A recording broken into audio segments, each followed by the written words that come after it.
এটা golden blue 500 ARC arc.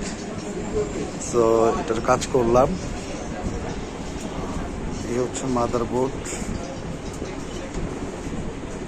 আচ্ছা, এই হচ্ছে ইন্ডাক্টর কয়েল।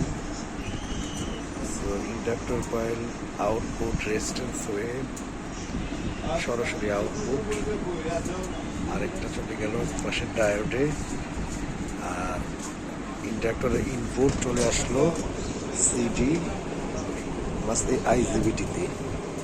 আচ্ছা, সো আইজিবিটি এ হচ্ছে 1 number pin, 2 number, 3 number.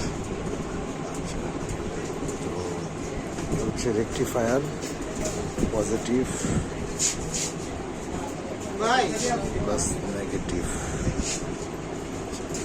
Capacitor positive negative. Capacitor হচ্ছে 800 বিটিসি 100 ইভএফ। Transformer 380 volt, 19 volt.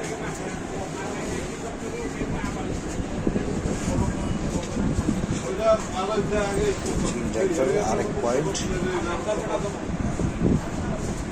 Output diode.